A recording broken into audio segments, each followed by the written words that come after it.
اچھا سر، یہ تسبیح جو آپ دیتے ہیں کچھ لوگوں پہ تو بڑی فوری اثر کرتی ہے اور کچھ کا رسپانس آتا ہے جی ہمیں اثر نہیں ہوا ابھی تک، کچھ تو فوراً پک کرتی ہے. مینلی اس لیے کہ کچھ لوگ تسبیح میں تساہل کرتے ہیں، کچھ تسبیح میں ترک کرتے ہیں، اور کیونکہ اللہ بہتر جاننے والا ہے تو جن کے بارے میں اسے علم ہو کہ فطرتاً یہ کچھ عرصے کے لیے تسبیح مقاصد کے لیے پڑھ رہے ہیں اور کچھ عرصے کے بعد ترک کر دیں گے، ان پہ شاید تسبیح کا اثر جلدی ہوتا ہے سر؟ نہیں ہوتا.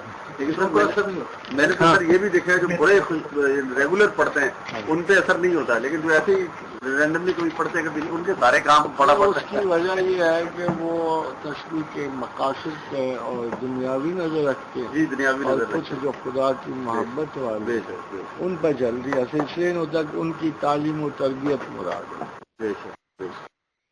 یہ اصل بات ہے سر، اللہ کی جو تعلیم و تربیت مطلوب ہے، اور جو جلد باز ہے چل بھائی اس کا کام کر کے فارغ کرو، اور پھر وہ اس کی آزمائش بن جاتی ہے. جی آزمائش بن جاتی ہے، کیونکہ اللہ سے کہتا ہے کہ میں نے یہ کام تو تیرا کر دیا، کیا آپ تو سوچے گا اور میری طرف آئے گا، اس میں خطرات زیادہ.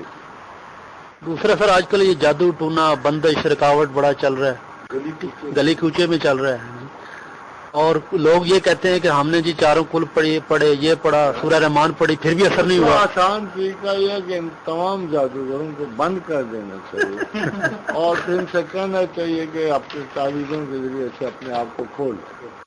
ٹھیک.